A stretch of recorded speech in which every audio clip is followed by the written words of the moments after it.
اللہ صلی اللہ علیہ وسلم ایک مرتبہ بازار میں گئے, آپ نے ایک تاجر کو دیکھا جو گندم بیچ رہا ہے. آپ صلی اللہ علیہ وسلم, اوپر خشک گندم رکھی ہوئی تھی, آپ نے اس گندم میں ہاتھ ڈالا, نیچے گیلی گندم تھی.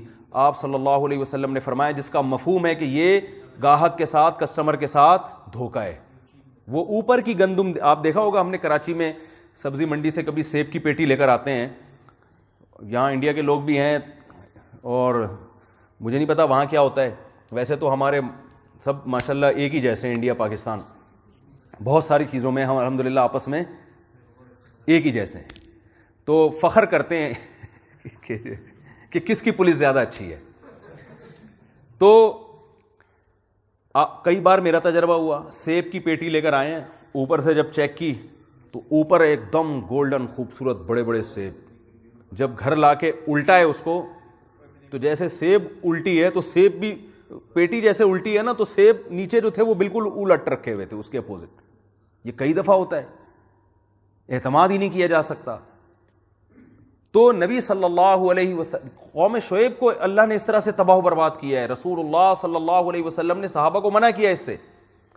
تو بھائی دیکھیں, یہ سب چیزیں معاملات میں شفافیت جب آتی ہے جب انسان اس دنیا کو مسافر خانہ سمجھتا ہے اور وہ یقین کرتا ہے کہ جو رزق اللہ نے میرے مقدر میں لکھ دیا ہے وہ مجھ سے بھاگ نہیں سکتا, وقت سے پہلے نہیں حاصل ہو سکتا اور مقدر سے زیادہ نہیں. ہمارے یہاں ٹرکوں کے پیچھے لکھا ہوتا ہے, میں یہاں اتنے ٹرک دیکھے, اتنے کنٹینر, میں نے کہا بہت خوبصورت ہیں, لیکن پیچھے لکھا ہوا کچھ نہیں ہوتا, مزہ نہیں آ رہا.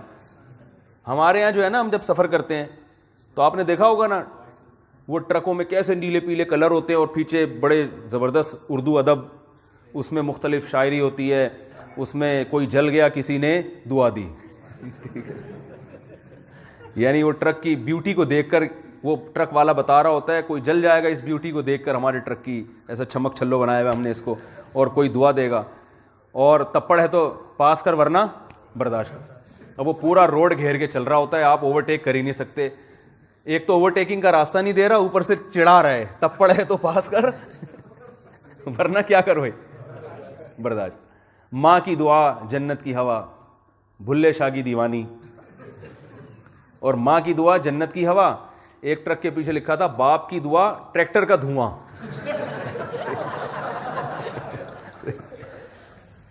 تو کہاں سے کہاں بات چلی گئی, میں کیا کہہ رہا تھا, یہ ٹرکوں کی بات کہاں سے آ گئی یار. نہیں, جو اصل بات تھی, جو یہ ٹرک سے پہلے میں کہاں تھا. خیر, میں عرض کر رہا تھا کہ کتنے کنٹریز ایسے ہیں جو صحابہ کرام کی تجارت کو دیکھ کر مسلمان ہوئے. آپ گاڑی خریدے کسی سے, یہاں کا مجھے نہیں پتا کیا ہوتا ہے, ہمیں تو صبح شام واسطہ پڑتا ہے. میں اپنی گاڑی بیچنے کے لیے جا رہا تھا تو میکینک نے کہا, میں نے اپنی گاڑی میری خراب ہو گئی, میں نے میکینک کو دی, یہ عام فیشن بن چکا ہے. میں نے کہا اس کو ٹھیک کر دو, اس نے کہا بیچنی ہے تو اس کی ٹھیک الگ حساب سے کروں گا, اور رکھنی ہے تو اس کے ٹھیک الگ حساب سے ہوگا. سمجھتے, یہ کامن ہے یا نہیں ہے بھائی. اگر بیچنی ہے تو چائنا کا مال ڈالو, چاہے اس میں کرونا وائرس آ رہا ہو, کوئی مسئلہ نہیں ہے, چائنا کا مال ڈالو اور کسی کو پہنا دو. اور اگر رکھنی ہے, میری گاڑی کا بھی گیئر باکس خراب ہو گیا, تو میکینک نے کہا بھائی بیچنی ہے تو اسی کو ریپیئر کرا کے کچھ میں ایلفی ویلفی سے لگا کے نا اس کو جوڑ دوں گا. ایلفی تو میں کہہ رہا ہوں, مطلب یہی تھا, ایسے کچھ نہ کچھ ٹپکا دوں گا. تو جب وہ کسٹمر لے کے جائے گا 1 ہفتہ تک تو یہ صحیح چلے گا, اس کے بعد جب وہ خریدے گا پھر کوئی ذمہ داری نہیں ہے, گیئر یوں کیا تو ہاتھ میں بھی آ سکتا ہے, کچھ بھی ہو سکتا ہے, اب اس کا ہیڈیک ہے. تو میں نے اس سے کہا, میں نے کہا بھائی چلانی ہے, سمجھ رہے ہیں نا کیا کرنا ہے. وہ تو ویسے بھی میں نے چلانی تھی, لیکن اگر بیچنی بھی ہو تو میکینک سے گاڑی جب بنوائیں تو اسے کہیں میں اپنے استعمال کے لیے بنوا رہا ہوں, اس کو ٹھیک طرح سے بنانا. کیونکہ جیسے نبی صلی اللہ علیہ وسلم نے فرمایا, وہ شخص مومن نہیں ہو سکتا کہ جو اپنے لیے جس چیز کو پسند کرے دوسرے کے لیے اس کو پسند نہ کرے. جو اپنے لیے پسند کرتے وہی دوسرے کے لیے. تو آپ یہ چاہتے ہیں کہ کوئی آپ کے ساتھ یہ دھوکہ دے کہ آپ کو گاڑی پکڑا دے اور اس میں ایک جو ہے نا بس اس نے ایک گزارے لائق کام کیا ہو, اور آپ 1 ہفتہ چلانے کے بعد اس گاڑی کی ایسی کی تیسی ہو جائے. یہ ہو رہا ہے صبح شام. تو معاملات میں صفائی, یہ آپ کا بھی انٹروڈکشن ہوگا, اور یہ غیر مسلم کے سامنے یہ شو کرے گا کہ ان کا مذہب ان کو کیا سکھاتا ہے. باتیں ہمارے پاس بہت ہیں کرنے کے لیے, عمل میں کیا ہے, ہم زیرو ہیں. باتیں کروا لو, چوری پہ بیان کروا لو, ہر آدمی بیٹھا ہوگا یہ حکمران چور ہے. یہ ہمارے ملک میں یہی چل رہا ہے نا, انڈیا پاکستان میں 4 آدمی بیٹھتے ہیں تو کیا اب یہ کھا گیا, وہ کھا گیا. بھائی اس کو موقع ملا ہے, کھا گیا ہے. آپ کو چونکہ موقع نہیں ملا اس لیے آپ پریشان ہو رہے ہو کہ میں کیوں نہیں کھایا میں نے. آپ کسی علاقے کے کونسلر بن کے تو دیکھو, پھر دیکھو آپ اسے زیادہ کھاؤ گے.